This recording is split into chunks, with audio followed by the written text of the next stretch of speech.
Centralizing, buying time, killing people next in line. Lower classes, social slime, they don't matter. Genocide, sick from water, sick from air. Making money, they don't care. Caesar shit, force of air. Fuck them back, it's only for they war. They shoot, they kill, they massacre, rape. They burn the kids. No one makes countries lie to your face, fight and die. Cause God forgives.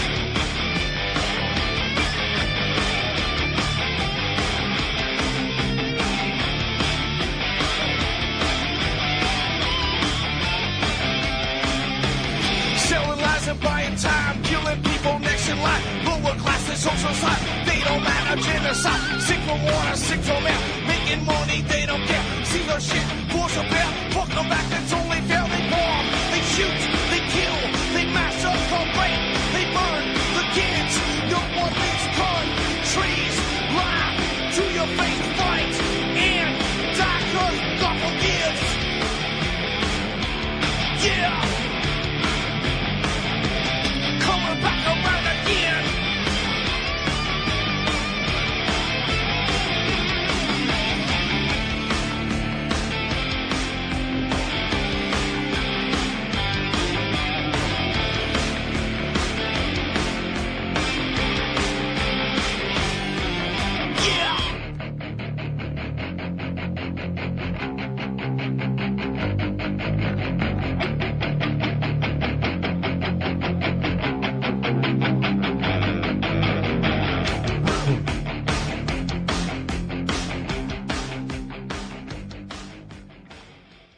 Welcome to the show. I'm your host, Ron Stevens. This is Rock the Boat right here on UCY.TV, the best little network on the internet. Anyways, things just get crazier all the time. But the stories like this make me nuts. I mean, there's all kinds of stories about, you know, hurricanes, and I can imagine they're still pumping the Fukushima story somewhere. And, you know, Donald Trump's in the news every day. And the Prime Minister of Canada's in the news every day. And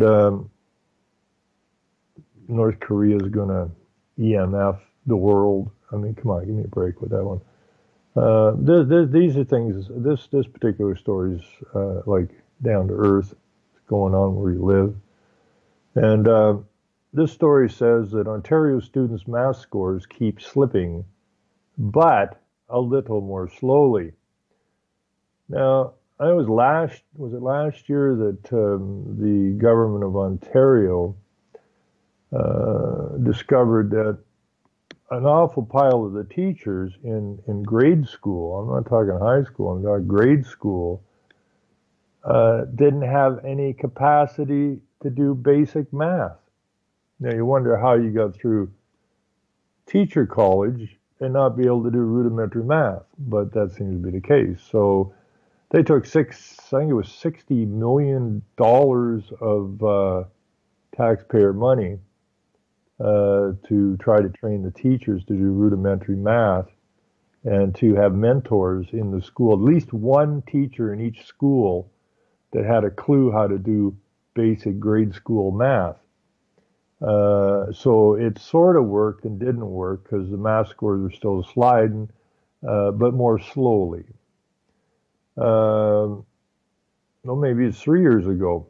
Time flies. It says here, 3 years ago, the Ontario government decided to take young students' poor math skills seriously.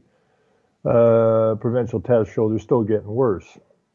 If there's good news in the latest findings from the Education Quality and Accountability Office, that's a nice handle, released Wednesday, it's that the decline has slowed.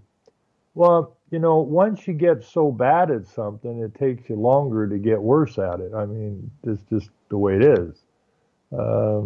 It's not like it's slowed because the teachers or the math's getting any better or the teaching's getting any better. It's just the math scores are so far close to the ground that it's difficult to make it worse.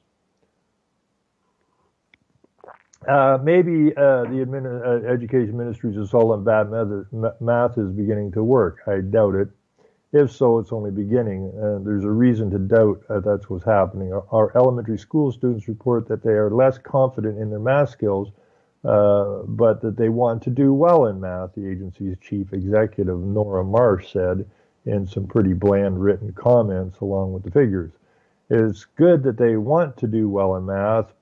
It's also appropriate that they're not confident in their skills. Yeah, of course. I mean, you have teachers that don't know how to do rudimentary math. I mean, this is pathetic. Now, the teachers do know how to teach the kids about global warming and teach the kids the importance of vaccinations and teach the kids early sex ed. I saw one last night in a school. It was in Florida, where I think they were grade 6 to 8 students. Hopefully it wasn't hopefully they weren't 6 to 8 years old. I think it was 6 to 8. And here you have a female teacher up on a table in the classroom teaching the kids how to put on and use a strap-on dildo. So, and you know, they bring in the cross-dressers to the school or the drag queens, and they're trying to teach the kids that you're not really a boy or a girl. You could be something else, and we'll get into the transgendering here as soon as possible. No wonder the kids don't know anything about math, because the schools are teaching the kids everything but what they need to know. And all I can say is, if you seriously love your child, and you can't say you love your child if you've got your child in the public school system. And it doesn't have to be in Ontario. It can be anywhere. You got your child in a public school system, you're saying to your child, I don't give a damn about you. That's exactly what you're telling that child. They've turned them into frickin' pin cushions. They're either going to end up with cancer or they're going to be sterile.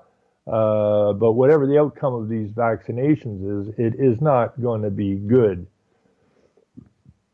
It says here, just 62% of third graders met the provincial stat for math when they wrote their tests this year, down from 68% a decade ago, and 1 point worse than the year before. For students in grade 6, it's worse. Only 50% of them met the standard.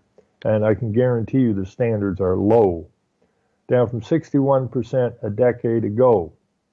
At least that number was stable from year to year. By grade 9, we've streamed students into academic and applied classes. 83% of academic stream students met the provincial standard versus only 44% of applied stream students meeting their less stringent one. Those numbers are pretty steady for years and continue to be so.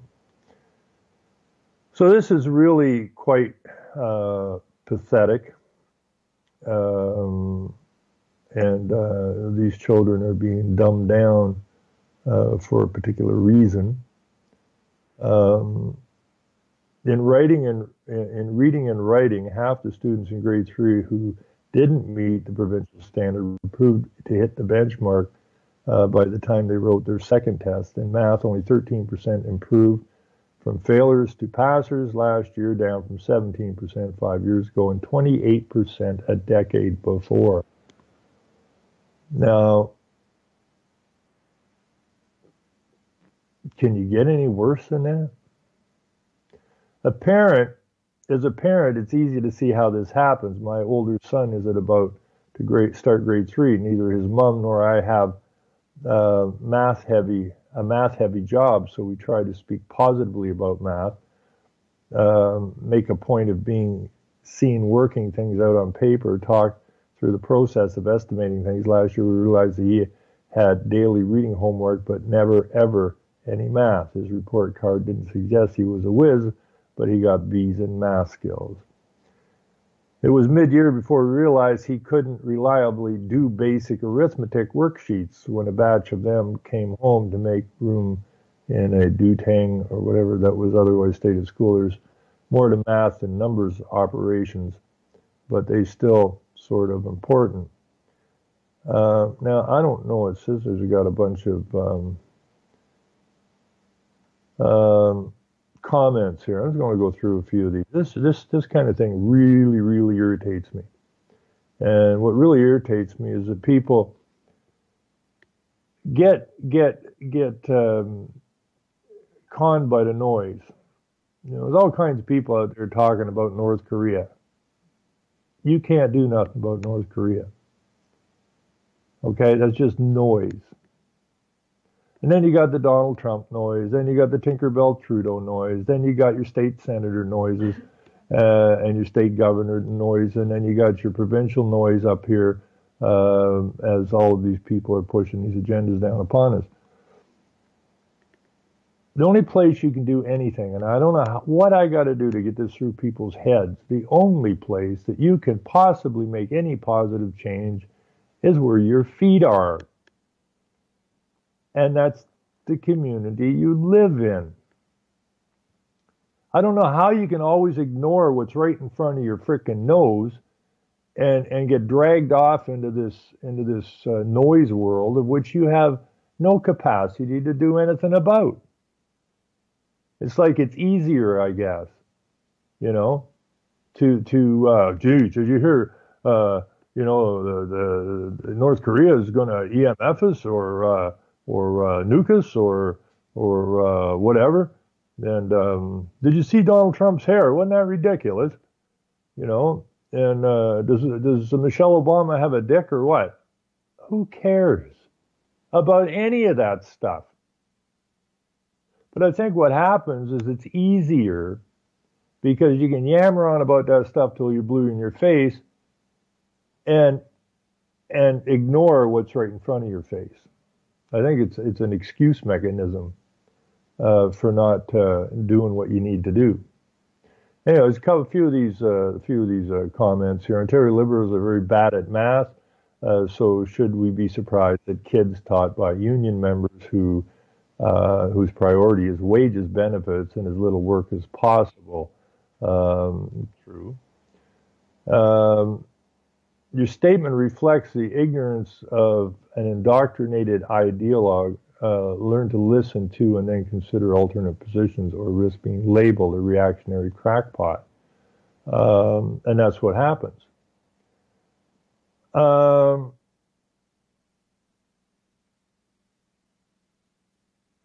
government and teachers' unions should be ashamed of themselves. Why? What do they give a damn? Their job is to deceive the children into believing things to be true that aren't true and dumb them down as much as they can so they become easily handled, in quotes, citizens. Anyway, Stephen Wisking says this government and the teachers union should be ashamed of themselves. Massive spending increases over the past decade combined with declining student population should have resulted in first-class outcome. Instead, we have better paid teacher, undereducated students, and clashes between the union and the government when the unions do not get their way. Premier the Dyke Wynne has recently used our tax dollars to buy peace with the unions until after the next election. Okay, everything's good except the first sentence. The government and the teachers' union should be ashamed of themselves. No, you, the parent, you, the general public, are the ones that ought to be ashamed of yourselves for allowing this to happen. But again, you're always in excuse mode. You see the problem, but you don't force the change. You bitch about the unions, you bitch about the teachers, yada, yada, yada, yada, but you don't step up to the plate. Now, we stepped up to the plate in our local communities, we would what? Make change.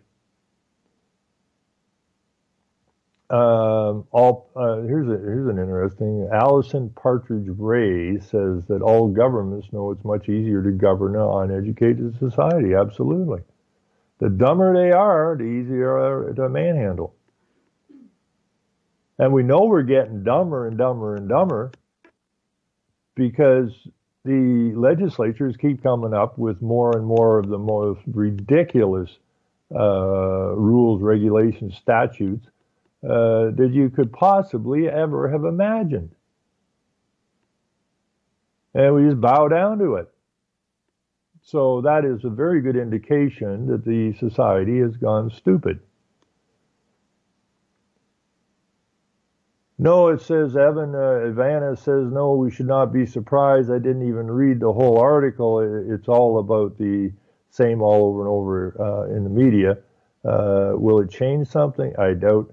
For the same people who are products of the system are now running it. Anyway, I homeschool, and I wish more parents would do the same. Absolutely. For the people who you leave your children with are not doing a good job. Now watch the wannabe teachers, brackets or sisters, cousins, aunts, and other members of the Board of Education attack me here. Oh, how they are doing their best. I actually believe this one, you don't have a clue. And it's absolutely correct. You get the kids the hell out of the public school system. Now we got Ed Gallant here. Homeschooling is hardly the answer. You might be giving yourself more credit than you deserve. I highly doubt it, Ed. I'm pretty sure that Ivana's kids are much better in all subjects than the kids in the general school. You see, Mommy doesn't waste her time, or Ivana doesn't waste her time teaching kids how to put on a freaking strap-on dildo, nor does Mommy book in drag queens, nor does Mommy spend much time teaching their kids that they're probably not the gender they were born as. Mommy gets the job done, which is the basics, reading, writing, and arithmetic. And once you got that, you can pretty much do whatever the hell you want. When are teachers going to start contributing to society, says Sue Miller. Never. How's that for an answer? Oh, I see down below Brian has the same attitude. Sue Miller, it will never happen. Well, we know that will never happen, so then the question is, why the hell are your kids in the public school system?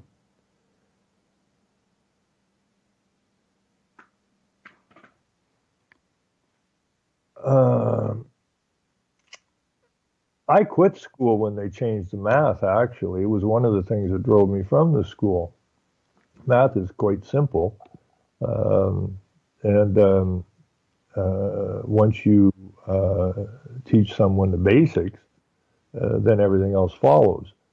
But back probably, I forget what year that was, 71 or something, they brought in a new math, which up until that point, the right answer was the mark. You got it right or wrong.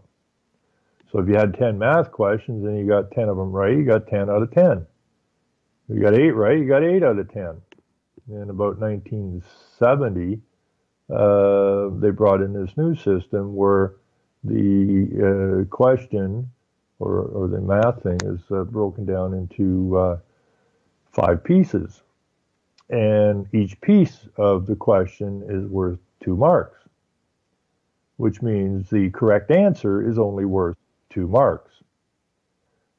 And what I was seeing was a whole bunch of kids who would get 2 or 3 or 4 of these things correct, but not the right answer.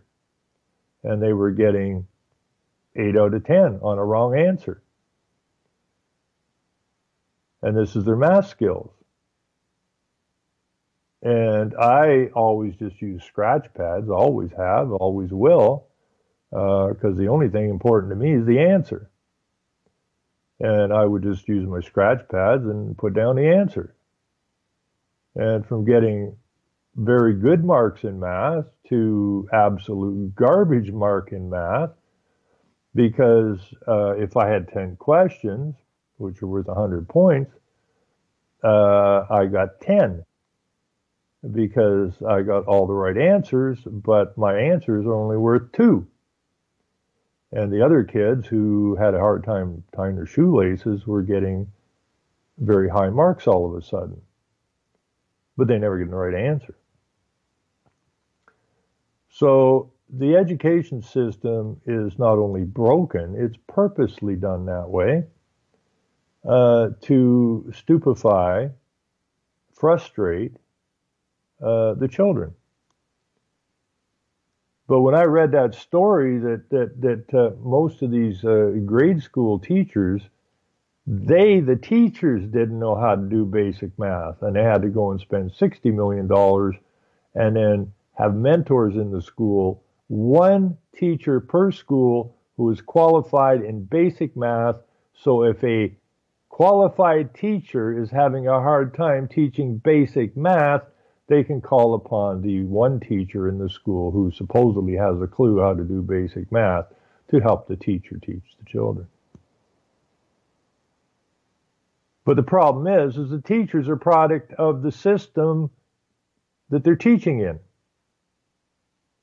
How do you take stupid people that came through the public school system and then turn them into teachers? Are you going to get a teacher? No, you're going to get a stupid person standing at the front of the class. And this whole math thing makes that very, very clear.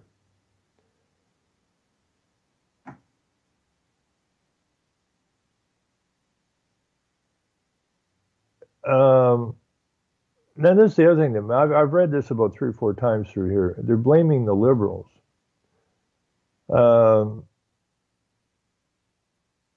It's the liberals' problem because that's who's running the province right now. No, it's not the liberals' problem. It's you, the parents' problem. Have you looked at the spending record of the liberals? I don't know what that possibly has to do with basic math education, but let's see what we got. Remember Bob Shirelli, who said hydro would only go up the price of a cup of coffee, then you wonder why the kids aren't doing well in math. No, your electrical system is a fraud. And all politicians are liars, like lawyers. So to try to connect Shirelli, who was the Minister of Energy, who doesn't know anything about energy, who isn't the Ministry of Energy now. He's in, I don't know if he's infrastructure, what the hell he is. But, you know, we got to wake up, people. And if we don't want to wake up, the least we can do is get our kids out of the public school system so at least they can wake up. Because they're never going to wake up if they're held in that public school system. And that will be the demise of our nation. People boggle my brain. They really, truly do. You know, I'm sure there's parents all over the place bitching and complaining about what's being taught in the schools, be it the transgender shit or the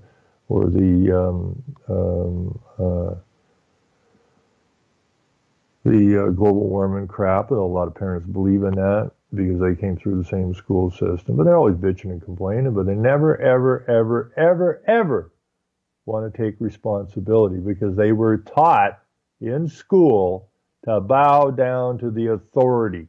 I've heard all kinds of ugly stories where, and they've been told to me personally, where parents are pissed off and they go to the school board, and the school board shouts them down or talks them down and talks to them like they are children, because that's what you're supposed to be, children. The whole point of education is to hold you in a childlike position or mentality the rest of your life. So whenever you go up against authority, you automatically fold like a little child. And that, I think, is the biggest purpose of the public school system. It has nothing to do with you becoming intelligent. You were already intelligent. What the idea is to take your intelligence away from you and make you afraid to use it. And that needs to stop ASAP. Now, I'm getting all kinds of flack on my good old... I'm surprised I didn't get banned for this, actually. I may yet, who knows. Or maybe they just give up on me. They used to put me in Facebook jail quite often. But they don't seem to be bothering me like they used to. Although I tried to leave a comment on the guy who actually put a very intelligent comment in, and he was talking about Islamophobia, and he was talking about the Jews and the Muslims and this, and he's right on. He was spot on. So I went to like his comment, and I get this notice comes up in Facebook says your request is confusing to the server. Excuse me. My request is confusing to the server. Okay. So I thought, all right, I've seen this before. So I went up to another comment that wasn't anywhere near as articulate as this guy's. It was just a belly aching comment. And I pushed like on it. Worked perfect. Go back down to the guy that made the intelligent comment. Sorry, this is confusing the server. So I thought I'd write the guy a note and let him know that if he's not getting any likes on this comment, it's because he can't comment on it.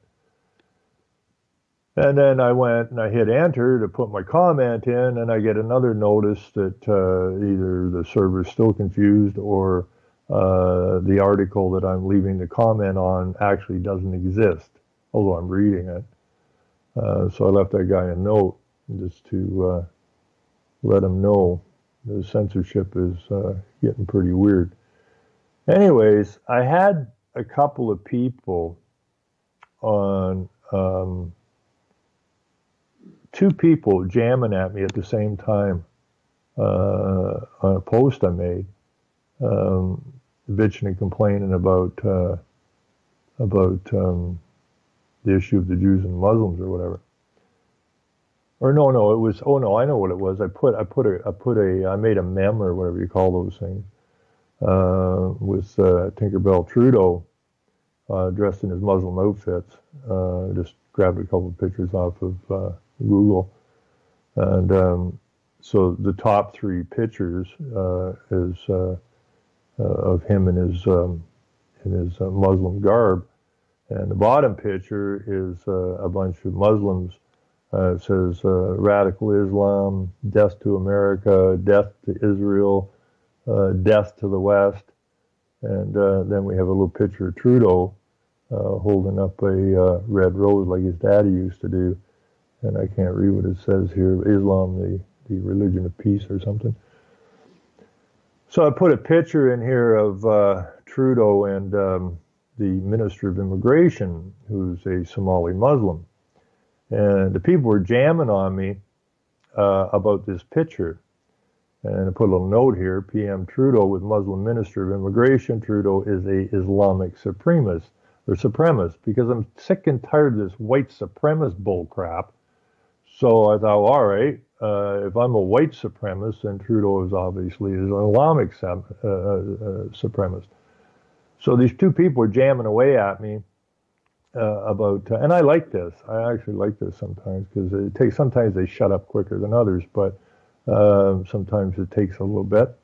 And they're banging away at me, and that this guy's a Somalian, this immigration minister, and nowhere in his biography does it doesn't say he's a Muslim. Well, he is a Muslim, but people are bent, or these are just trolls, of course. And I just went and I was just going to put in that he's actually a Muslim. I'd get a link to it. And one of the links I found was that our immigration minister is on the board of the American Islamic Association or something. So anyway, so I'm rooting around, and I found the most interesting story here out of the Montreal Gazette from 2016. Because that's where they're flooding Muslims into. And it's an opinion piece written by a Jew, and the headline is Jewish and Muslim MPs, all right, members of parliament, And standing in the second row there is the woman who brought in the 103, the Islamophobic bill or whatever it is. And in the back row is the Minister of Immigration. So I just fired this news piece from Montreal Gazette, and these people have been hammering on me for quite some period of time. And I says, like, I know the Minister of Immigration is not a Jew, a Somali Jew. And it says here the Jewish and Muslim MPs Christmas dinner renewed my faith in Canada. And that's the writer for the Montreal Gazette, who is a Jew. Now, I've been trying to tell people for a long time that the Jews and the Muslims are a team. This is a team, okay? Neither Jews nor Muslims like Christians. And like I've been saying for many, many, many, many years, two things have to fall to bring the West down. One of them is the Christian faith, and that's what the faith of our forefathers. And the second is the Constitution of America. Those two things are the roadblock to their world government, their world religion. And that's why they pulled the Bibles out of the schools. That's why they pulled the prayers out of the school. That's why they pulled it out of the legislatures, and so on and so forth, to make the void or the vacuum that needs to be filled. So the Jews and the Muslims are working hand in hand, even though you keep seeing news stories that Muslims are attacking Jews, and but the elite of both of these groups will sacrifice their own to get what they want. Okay? Now here we have basically a Canadian elite group of Jews and Muslims, and they're elite only in the fact that they're elected members of Parliament. So it says the opinion piece, Jewish and Muslim MPs Christmas dinner renewed my faith in Canada. Now, the interesting part, when I stuffed this in this link into the two people that were hammering at me, I ain't heard hide nor hair of them since. I love doing that, man. Anyways, so what I put in here is Jews and Muslims don't celebrate Christmas, and they don't. Jews and Muslims don't like Christians. That's pretty basic. So what are they up to? So I put down pay attention. But unfortunately, a lot of people can't pay attention. Some can, some can't, but the majority still can't because they have all this propaganda driven into their head. And as soon as you say the word Jew, their brain starts to shut down. And if you tie the Jews and the Muslims together, their freaking heads explode. They can't deal with it. Well, deal with it, people, because that's what's going on. Anyways, this is a quote from the piece. It says, "We left the evening after many hours of discussion, convinced that we, as a group, could make a difference, that being the Jews and the Muslims. Don't seem like they're fighting with each other." And I love this. It says, "There is nobody who can confront Islamophobia more effectively than a Jew. And there is nobody who can confront anti-Semitism more effectively than a Muslim." And then I put down, "The deceiver conspirators are smiling as they plot the takedown of your nation." They're smiling at you as they plot the takedown of your nation, as they have so many other nations. And put down, "Take heed, no man deceive you." And these are the deceivers. And they're working feverishly in the background. Now, I found another piece. I had a lady who was ragging on me over this particular post. And I love these people. I mean, it's a hoot. This thing went on for quite some period of time last night. Um, Sherry Legoit or whatever her name is says, I don't agree. And I asked her, don't agree with what? Well, this group was supposed to be about the Muslim invasion going on in our Canada. However, to read comments throwing Jews into the mix, inferring that they are as bad as the Muslims, makes me wonder.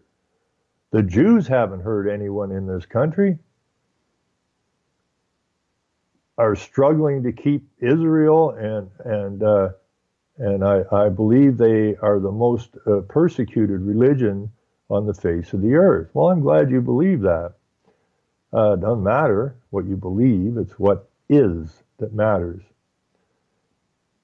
Back in the days of the Holocaust, the Muslims were very much aligned with the Nazis. Well, that makes sense. I guess that's why we, prime ministers running around giving speeches on how much the Muslims were involved in the building of our nation.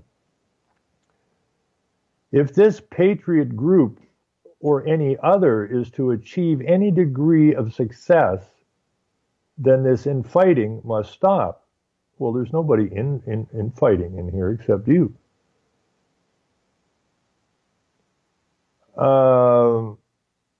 And I wrote her, I said, I'm sorry if you can't deal with what is right in front of your eyes. Both groups are Semitic.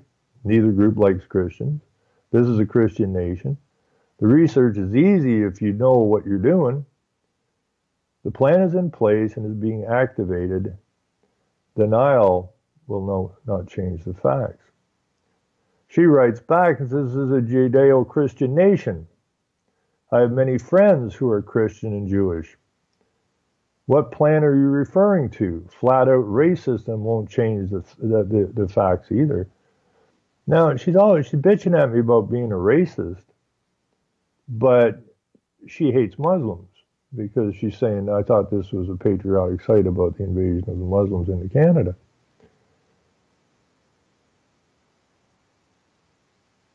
Looking at your profile photo, I can't think of the Jews being involved with genocide or slavery. Therefore, your facts don't add up.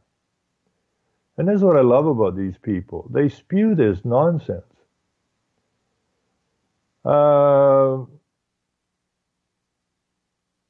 wrote her back. I said, not a racist, never was. I have a Jewish friend who is not impressed with what is going on. Actually, he runs the Toronto Street News. He's been firebombed 3 times now because the powers that be don't like what he's putting forward. It's not the individual as most,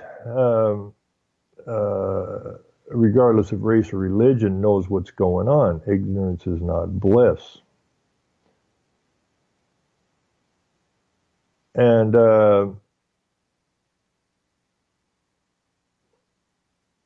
then she goes on, all right, then will you tell me when were the Jews ever involved with genocide or slavery?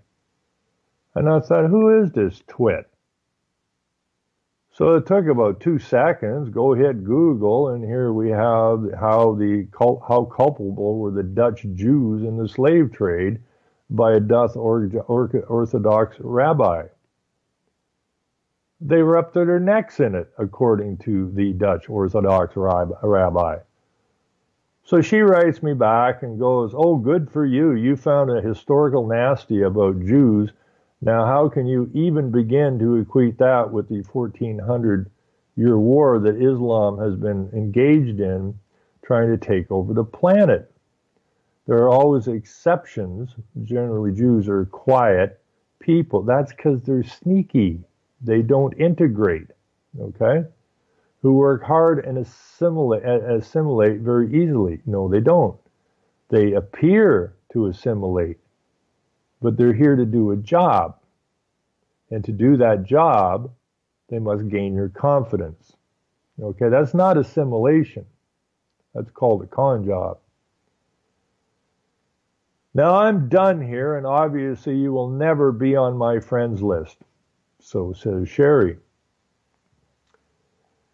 So I sent her back a notice about the CAJM, which is the Canadian Association of Jews and Muslims. Now, people got to get through their heads that the Jews and Muslims are working together. Okay? This idea of the Jews are good and the Muslims are bad, and the Muslims are threatening the Jews, yada, yada, yada, is incorrect. Okay? That is, again, to divide and conquer.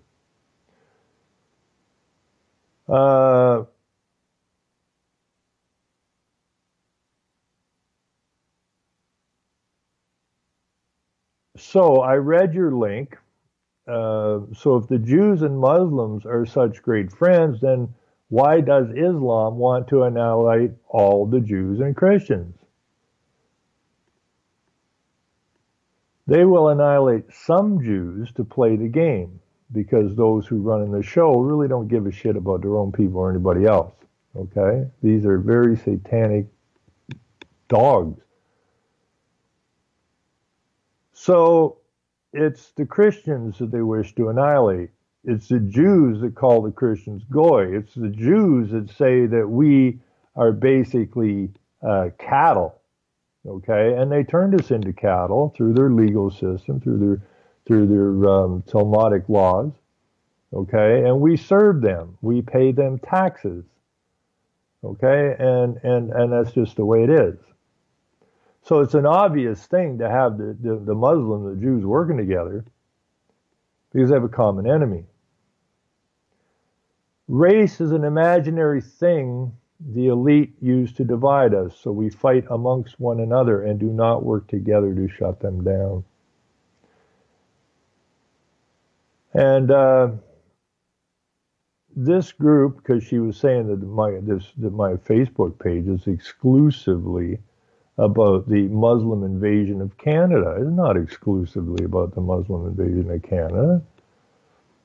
Okay, I've spent many hours, because I was the go-to guy in the wind fight here back in the day, and I still deal with that problem, and I deal with the LGBTQ problem, and the transgender problem, and the food problem, and the GMO problem, and everything else. I said, I wrote her back. I said, this group was never exclusively about Muslim invasion of Canada. She writes me back, what exactly is it about then? I wrote back, look around. You tell me what it's about. I mean, these people are loony. These are the people who are probably more dangerous than those that are attacking us, because they can't deal with any reality whatsoever. And so here we have the Canadian Association of Jews and Muslims. And this was established back in 1996. And it says, our purpose is to bring members of the Jewish and Muslim communities in Canada close together, to promote positive interaction and to work together to counter problems faced by both communities. Our objectives are to learn, understand, and jointly work together in order to promote harmony between Jews and Muslims. Since September 11th, 2001, we all know what that date is, we have been meeting regularly with a reinvigorated sense of purpose to create a model in Canada for Jewish-Muslim bilateral cooperation in fighting the increase in hate crimes, stereotyping, backlash, discrimination, anti-Semitism, and Islamophobia faced by our communities. While the CAJM has a strictly defined focus of dealing with issues of mutual concern in the most positive, productive, and constructive manner, we discuss a broad spectrum of world issues which may impact our two groups in Canada. One of our most important strengths is that whatever position CAJM takes, we do it jointly. And in the interest of both groups, we may speak out in favor of a particular viewpoint, but only with agreement and understanding of members of both communities. We value diversity of opinion and respectfully listen to different viewpoints without finger pointing, generalizing, or blaming either group. CAJM strives to play an educational role in conveying its message in a visible manner to the general public. We are deeply committed to engaging in open and free discussion of difficult, controversial, and sensitive issues. We use a variety of approaches to building relationships between our communities, including seminars, special events, cultural exchanges, publications, youth activities, exchanges of speakers and community leaders, and the annual weekend of the twinning between synagogues and mosques.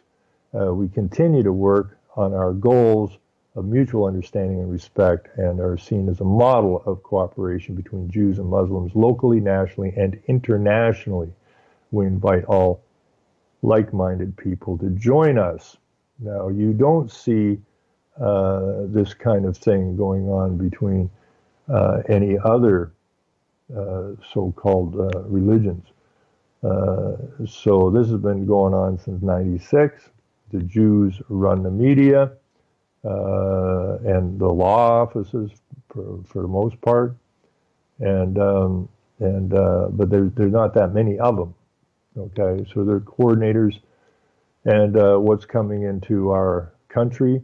If you look at the tent city they set up in Cornwall, Ontario, these are all young men. You don't see any women, you don't see any kids, these are just young men, and you look, the same thing happened in Europe, flooding in, fighting men. These are the infantry, okay? And that's what's going on. So we have to come to terms with it. You can't just keep saying, oh, you can't say anything bad about a Jew. Well, you can say anything bad about anybody I want to say anything bad about, because I have the right to do so. Now, my attitude has always been and will always be, prove me wrong. Okay? If you can come and show me how the Jews and the Muslims are not working together to take the West down, you bring it to me. You bring me everything you got. Because if you can prove me wrong, I will be the very first one to thank you. But you won't prove me wrong.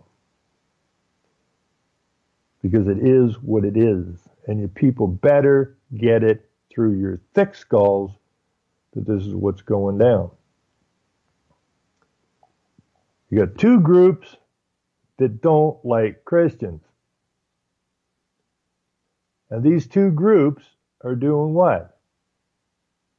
They're working very closely together. They say that. Now, how can you have a group of Muslims and Jews having Christmas dinner when neither one of them celebrate Christmas? And not have any Christian MPs in the conversation? It makes no sense. Makes no sense at all. You know, it's almost like the Christmas dinner, not Christmas dinner, but it's almost like Christmas when Wilson slid in when the rest of America was celebrating Christmas and the House was gone and the legislature's gone, there's only a few people around, and the boys at the Fed and Wilson slid the Fed through during Christmas.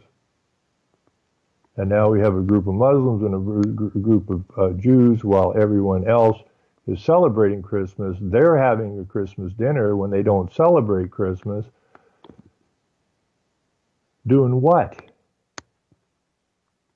Making some plans is what they're doing. And we need to understand that. You cannot just keep your head stuck in the sand. I suppose you can, but it's not going to to have a positive outcome.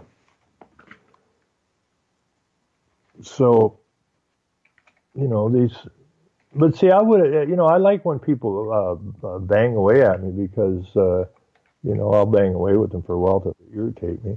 And then I have to go and dig something out. I would have never run across that story out of Montreal had these people not been bothering me. So, tip of the hat to you guys. And the funny part is, once you nail them, they ain't coming back. They just disappear, gone. End of subject, which I get kind of a kick out of. Now, where is that? I'm looking for that. Oh, here it is. This is the Jewish Muslim Christmas dinner. How could anything be more ridiculous? Oh shit! What have I done there?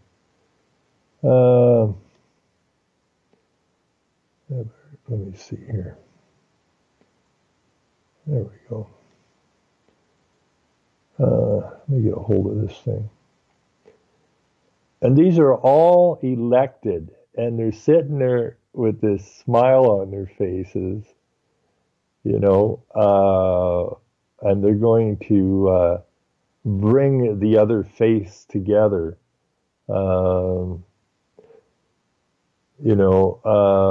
We left inspired to work together with Christian, Hindu, Sikhs, Buddhists, Baha'is, and people of all religions, or no religion, to fight against discrimination in our country.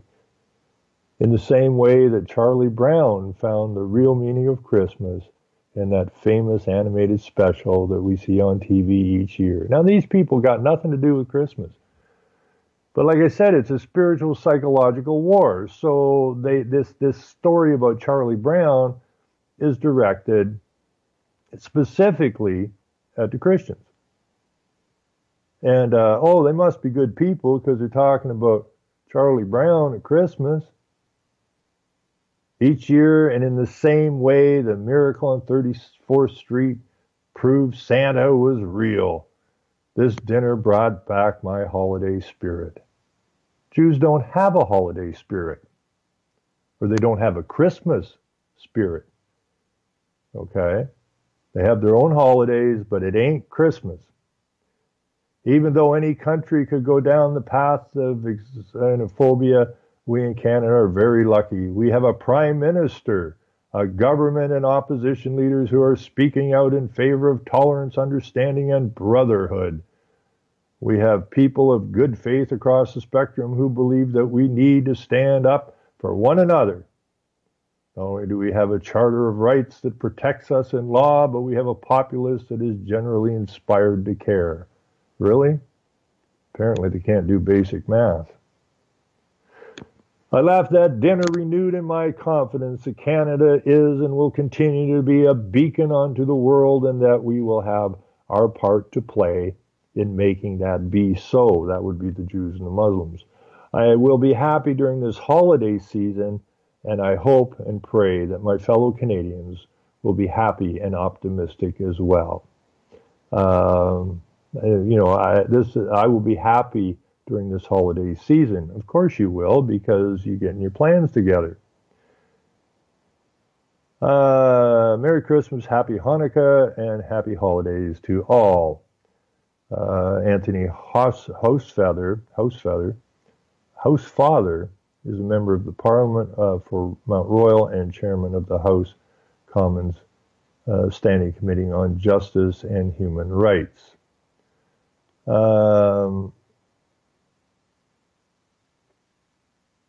Let's see. Okay, and there's a few comments in here. But anyways, it's, I love the picture because there's our Minister of Immigration in the background, the Somalian Muslim, a very nice smile, bald-headed guy. And on the second row, the one with the glasses, the woman with the glasses with the white coat on, is the one that brought Bill motion 103 forward against Islamophobia. And then there's a bunch of Jews in here who apparently are scared to death that the Muslims are going to kill them. Not. They're partners in crime. Plain and simple. Get over it. Get used to it. And let's kind of like start dealing with some reality here. Now, I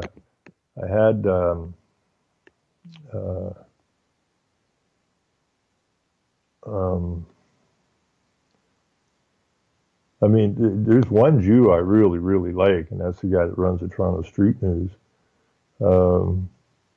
And he's in his 70s now, and he's been firebombed 3 times, and or vehicles, and I think an office firebomb. But he keeps chugging along. And what he does is he does a paper, and then he takes it down to Bay Street, the financial section in Toronto, or downtown Toronto, where there's a lot of homeless people in that. And he just gives them the paper, and they sell the paper, and they keep the money. And it helps them raise a few bucks for themselves. So he's a very dedicated guy. And he calls them as he sees them, and that includes Jews. Again, it's not generally the low-level people that are giving anybody a problem, but it's the planners that set this nonsense up that are the problem. But once they flood those people in, then the problem begins. Right? And it begins in earnest, and all we have to do is look across the pond, and we see exactly what the outcome is. And we don't need that to continue in any way, shape, or form. So, just keep on spewing what you know and spewing the truths, and make sure you can back it up. And I'm finding more and more and more and more people all the time. It's really starting to quicken now, and I'm really happy about it, because I know a lot of people got discouraged. I get discouraged. You want to throw your hands up. You want to shut everything down and just get on with your life. But we have a job to do, and we need to stick to it, because if we shut it down now, it would be exactly at the wrong time to shut it down. People are being pushed against the wall hard enough now. They have no choice but to start asking hard questions. And those of you who know the answers and know what the game plan is for our nations, this is your time. This is your time. You are the teachers. So you need to keep talking, teaching, and shining the light on this nonsense. And then we start our pushback. And we either take our nations back, or we dissolve into global ugliness and global tyranny, which we don't want. And there's no reason for it to happen except that maybe we succumb to this nonsense and feel weak. Your forefathers weren't weak people. Their blood's running through your veins. It's time you activate it and raise yourself up above this noise that is there. Anyways, I hear music. At the end of the show, everybody have a good night. Take care. Bye. Selling lies and buying time, killing people next in line. Lower class and social slime, they don't matter. Genocide, sick from water, sick from air. Making money, they don't care. Caesar shit, force them air. Fuck them back, it's only for they bomb. They shoot, they kill, they massacre, rape, they burn the kids. No one makes countries lie to your face, fight and die. Cause God forgives.